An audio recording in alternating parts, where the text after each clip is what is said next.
Hello दोस्तों, कल हमने देखा था मेमोरी के स्मॉलेस्ट यूनिट एंड मेमोरी की लार्जेस्ट यूनिट, यानी कि उसकी मेमोरी का क्रम देखा था।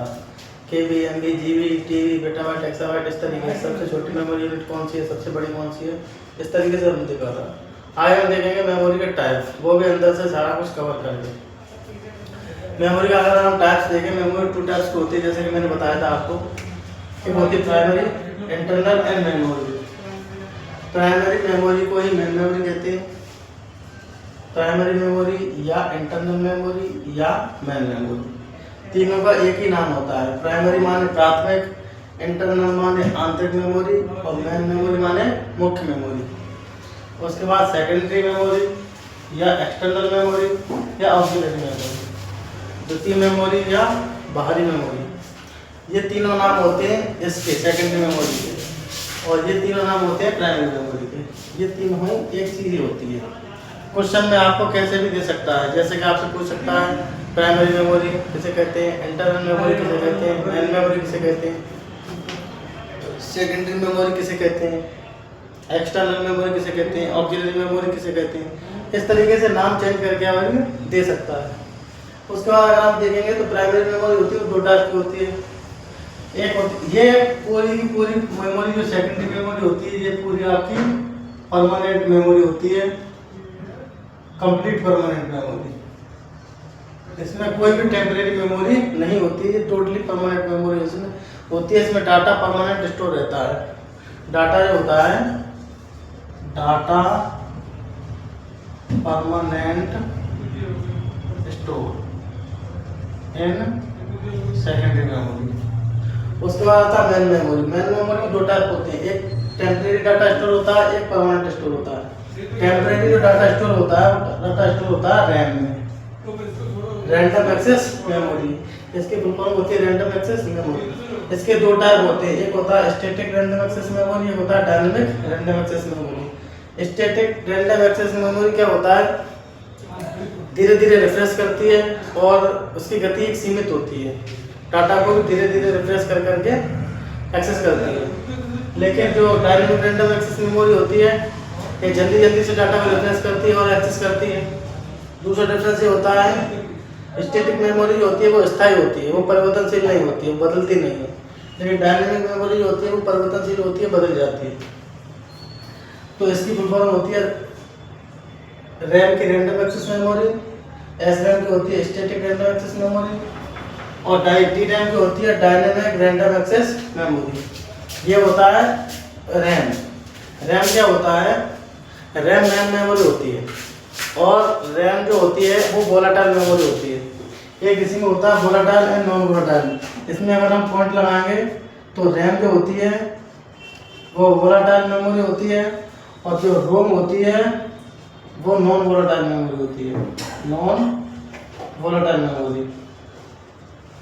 अब वोलेटाइल और नॉन वोलेटाइल का मतलब क्या होता है, वोलेटाइल का मतलब होता है कि आपके कंप्यूटर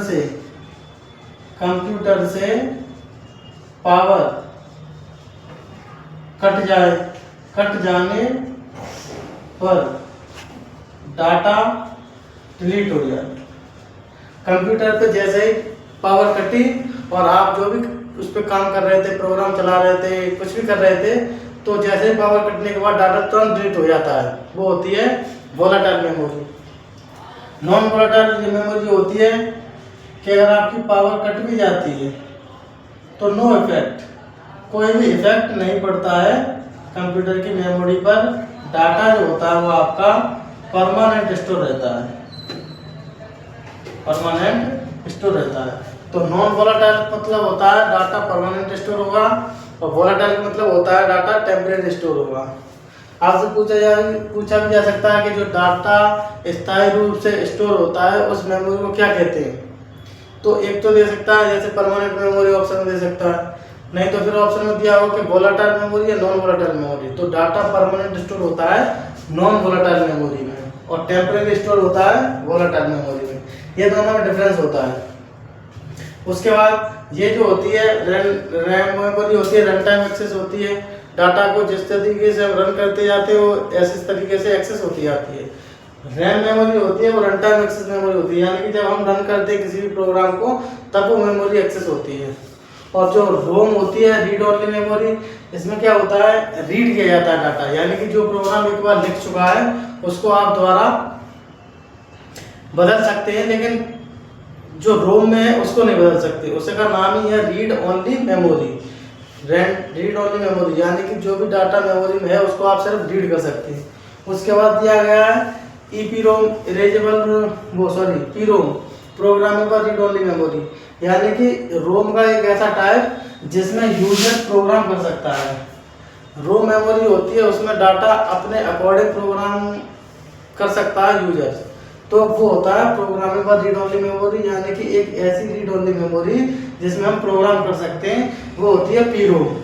उसके बाद आता है ईपीरोम। ईपीरोम किसे कहते हैं, जैसे हमने मान लीजिए रोम में कोई डाटा प्रोग्राम किया, अब प्रोग्राम करने के बाद हमने जो डाटा उसमें डाला है, जो प्रोग्राम डाला है, वो बाई चांस हमें उसको हटाना है, तो हटाने के लिए क्या करते थे, पहले जब हम ईपीरोम को हटाते थे तो इरेज करते थे। इरेज में क्या होता है, मिटाना। तो जो पहले ईपीरोम से डाटा मिटाया जाता था वो अल्ट्रा वायलेट की किरणों से मिटाया जाता था। अल्ट्रा वायलेट की लेजर, अल्ट्रावायलेट की रेज यानी कि सूर्य की जो किरणें होती थी उसके आगे इस ईपीरोम को रखा जाता था, उससे डाटा इरेज होता था। तो ये प्रोसेस जो था वो काफ़ी कठिन था, यानी कि इसमें प्रोग्राम को रन कर यानी कि किसी भी प्रोग्राम को डिलीट करने के लिए हमें अल्ट्रावायलेट किरणों का यूज करना पड़ता था, तो डाटा काफ़ी टाइम से डिलीट होता था, उसमें टाइम लगता था। तो इस चीज़ को हमने सुधारा, इसको सुधार करने के बाद हम लेके आए ईपीरोम। इसका मतलब होता है इलेक्ट्रिकली इरेजेबल, यानी कि हम इरेज करेंगे, लेकिन किससे करेंगे, इलेक्ट्रिक से, यानी कि बिजली से। तो इरेज करेंगे प्रोग्राम को, लेकिन बिजली से करेंगे। तो जब हम बिजली से कोई भी डाटा इरेज करेंगे तो वो तुरंत की तुरंत डिलीट हो जाएगा।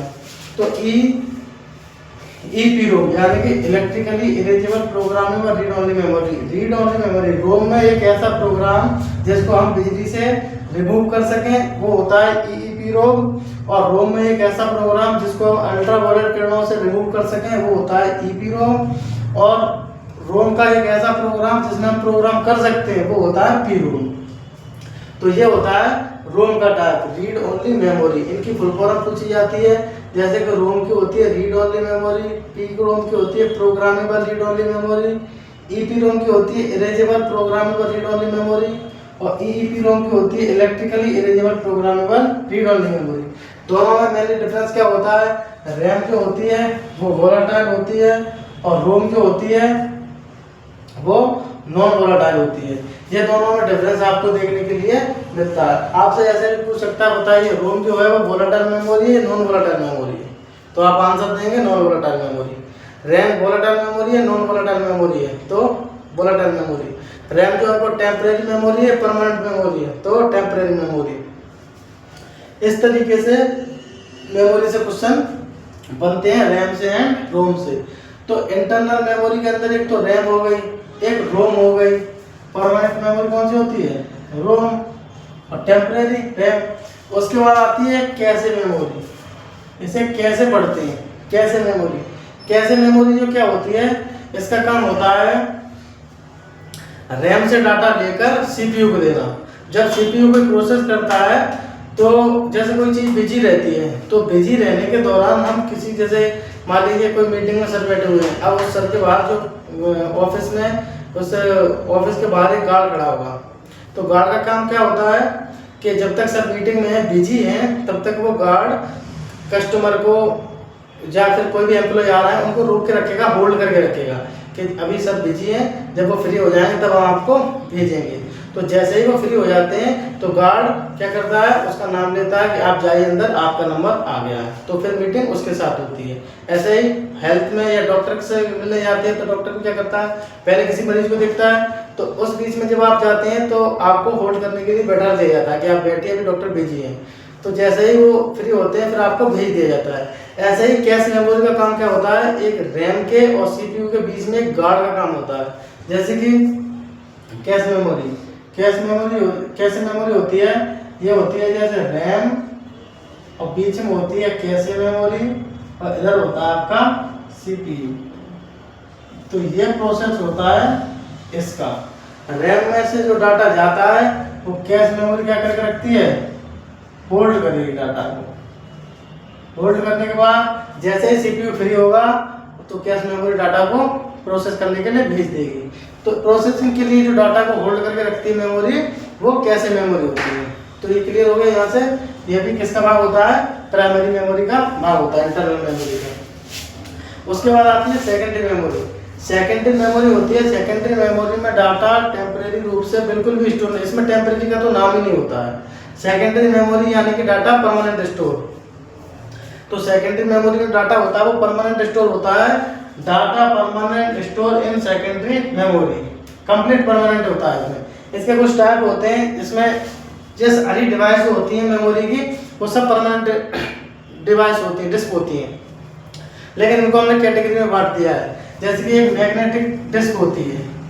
मैग्नेटिक डिस्क में मैग्नेटिक का यूज किया जाता है, इसलिए उसे मैग्नेटिक डिस्क बोलते हैं। जैसे कि एक होती है हार्ड डिस्क। हार्ड डिस्क का आपने नाम सुना होगा कंप्यूटर में फील्ड में। अगर आपको बिल्कुल भी जैसे अगर नॉलेज नहीं है, जानकारी नहीं है, तो आप शायद आप वाकिफ ना हो, नहीं तो आप हार्ड डिस्क कंप्यूटर से जो शब्द सुनता है वो हार्ड डिस्क को जरूर जानता है।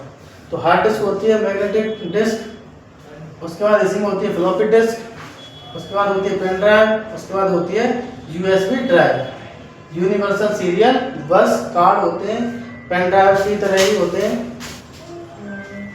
फ्लॉपी डिस्क और हार्ड डिस्क। उसके बाद आती है ऑप्टिकल डिस्क। ऑप्टिकल डिस्क में ऑप्टिकल का यूज किया जाता है, जैसे कि CD जो होती है वो उससे बोलते हैं कॉम्पैक्ट डिस्क, उसकी फुल फॉर्म होती है। उसके बाद आपने सुना होगा DVD, डिजिटल वर्सटाइल डिस्क, तो वो होती है DVD, वो भी ऑप्टिकल में आती है। उसके बाद आती है BRD, ब्लू रे डिस्क, ये भी ऑप्टिकल डिस्क में आती है। फ्लैश मेमोरी होती है। फ्लैश मेमोरी में आपके मेमोरी कार्ड आते हैं, जिसे हम चिप बोलते हैं,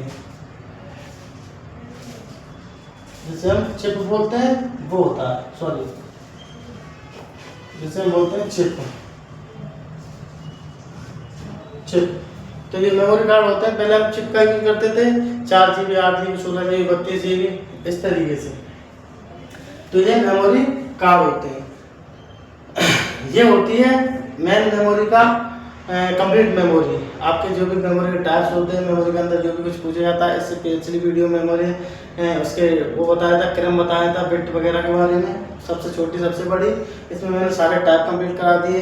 इससे ज़्यादा मेमोरी और कुछ नहीं है कंप्यूटर में। हाँ, एक चीज़ और है, वो भी मैं आपको करा देता हूँ। इसको अगर आपको नोट करना हो तो आप इसके स्क्रीनशॉट ले सकते हैं।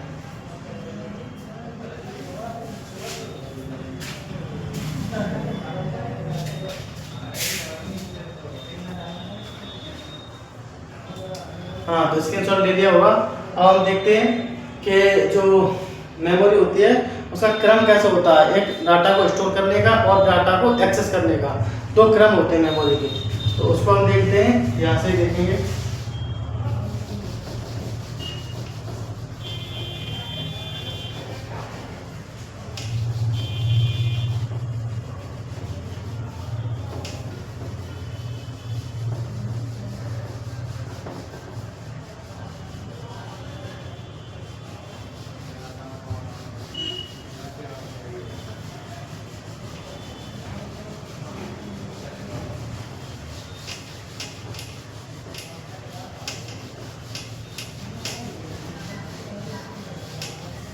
देखिए, जो सबसे छोटी मेमोरी होती है उसको बोलते हैं रजिस्टर, ठीक है।